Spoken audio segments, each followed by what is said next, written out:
Good morning everyone. Today class NCERT first number chapter history fifth number topic देखेंगे the abolition of slavery one of the most revolutionary social reform Jacobin regime was the abolition of slavery in the French colony. क्या एक must revolutionary और social reform के लिए हुआ था Jacobian regime के द्वारा एवोल्यूशन स्लेवरी के लिए फ्रेंच कॉलोनियल में the colonial in Caribbean Martinique Guadeloupe and San Domingo were important supplier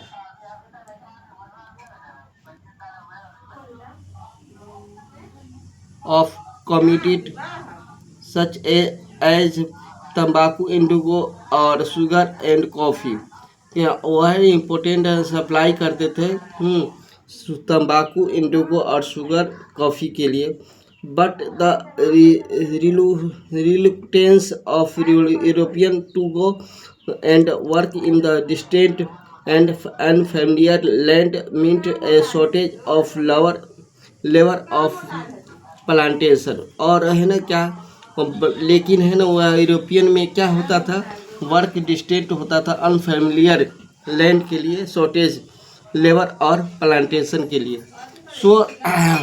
so this meet a triangular slave trade between Europe Africa and America इसीलिए है ना triangular slave होता था Europe और Africa America से the slave trade began the 7th century और ये slave कब हुआ था 7th सेंचुरी में हुआ था French merchant sailed from the ports of Bordeaux और Nantes to African coast and where they bought slaves from local chieftains branded and seconded the slave were packed tightly into ship for 3 month long voyage across the Atlantic and to the Caribbean. ये हुआ था समझे African coast के लिए slaves होता था local चिफ्स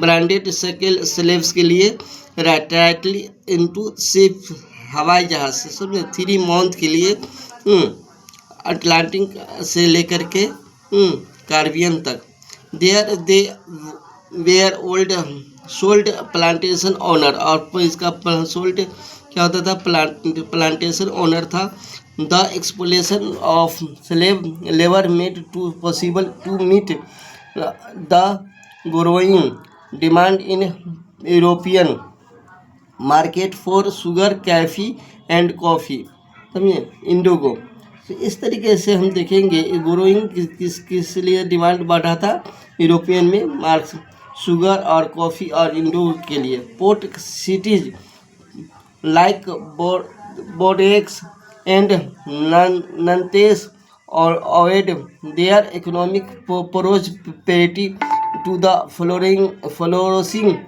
slave trade. Throughout the 18th century, there was little criticism of slavery in France. और इसका क्या होता था 18th century में little criticism of slavery in France में होता था. The National Assembly held long debates about whether the right of man should extend to all French subjects including those in colonies और all French subject में including था colonial में but it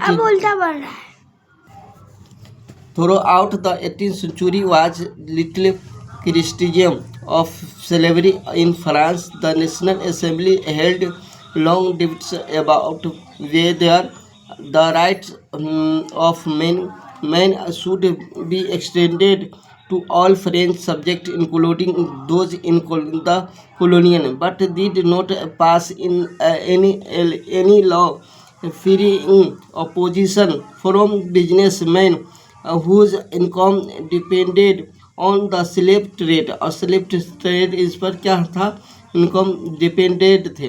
It was finally a convention which in 1794 legislated to free all slaves in the French overseas possession. This, however, turned out to be short term measure 10 year के लिए measure किया गया था. Later Napoleon